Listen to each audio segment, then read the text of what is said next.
எல்லா புகழும் நம்மை படைத்த இறைவன் ஒருவனுக்கே. அஸ்ஸலாமு அலைக்கும். இன்றைய தலைப்பு சஃபியார் அலி அவர்களின் போரில் மருத்துவ சேவை இறுதி பாகம்.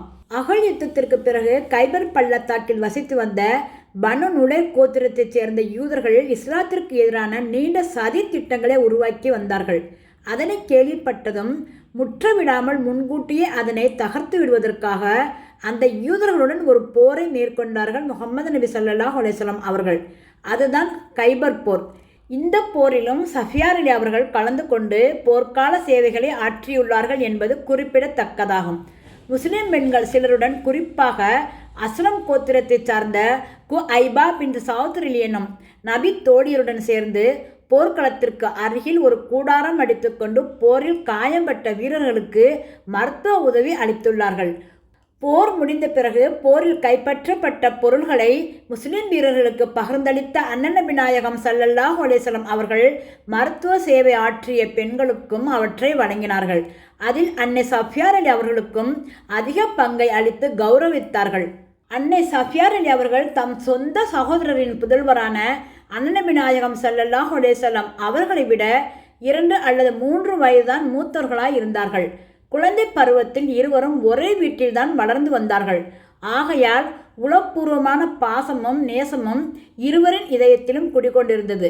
எந்த அளவுக்கெனில் சஃபியார் அலி அவர்களின் மகனார் ஜுபைர் அலி அவர்களை பெரும்பாலும் இப்னு சஃபியாவின் மகன் என்றுதான் அண்ணன் நபி நாயகம் ஸல்லல்லாஹு அலைஹி வஸல்லம் அவர்கள் அன்போடு குறிப்பிடுவது வழக்கம்.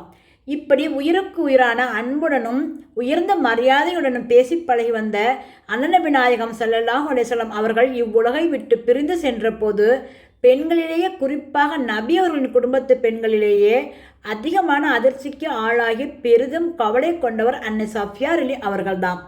அவர்கள் தாங்க முடியாத மன வேதனையையும் ஆதங்கத்தையும் கவிதைகளாக வடித்து நபிகள் நாயகம் ஸல்லல்லாஹு அலைஹி வஸல்லம் அவர்களின் பெயரில் அவர்கள் இரங்கற்பா இயற்றினார்கள். நெஞ்சை நெகிழச் செய்யும் அக்கவிதை தொகுப்பிலிருந்து இதோ சில வரிகள். அல்லாஹுவின் தூதரே, நீங்கள் எங்களின் நம்பிக்கையாய் திகழ்ந்தீர்கள். நீங்கள் எப்போதும் எங்களுக்கு பேருபகாரம் புரிபவராய் இருந்தீர்களன்றி என்றுமே அநீதி இழைத்ததில்லை. நீங்கள் எங்களுக்கு பெரும் கிருபை புரிபவராய், நேர்வழி காட்டுபவராய், கல்வி புகட்டுபவராய் திகழ்ந்தீர்கள். இன்று அழக்கூடிய அனைவரும் உங்களுக்காக அழத்தான் வேண்டும். அல்லாஹுவின் தூதரே, என்னுடைய தாயாரும் சிற்றன்னையும் சிறிய தந்தையும் மாமாவும் உங்கள் மீது அர்ப்பணமாகட்டும். ஏன், நானும் எனது சொத்து முழுவதும் உங்களுக்கே அர்ப்பணம். அந்தோ நம்முடைய தலைவரை நமக்கிடையே வாழ்ந்து கொண்டிருக்குமாறு அல்லாஹ் விட்டு வைத்திருந்தால் நாம் எவ்வளவு நற்பாக்கியமுடையவர்களாக இருந்திருப்போம். ஆயினும் இறைவனின் தீர்ப்பு மிகவும் உறுதியானதன்றோ. அல்லாஹுவின் தூதரே, உங்கள் மீது சாந்தி உண்டாகட்டும். நீங்கள் நிலையான சுவனபதிகளில் பிரவேசிப்பீர்களாக. அன்னை சஃபியார் அலி அவர்கள் தமது 73வது வயதில் உமர் அலி அவர்களின் ஆட்சி காலத்தில் மரணம் அடைந்தார்கள். மதினாவில் ஜன்னத்துல் பக்கி என்னும் அடக்கத்தள பகுதியில் நல்லடக்கம் செய்யப்பட்டார்கள்.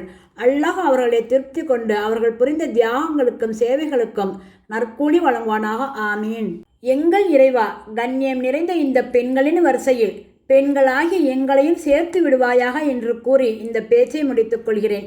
இன்னும் விரிவாக அனைத்தையும் அலசி ஆராய்வோம் இன்ஷா அல்லாஹ்.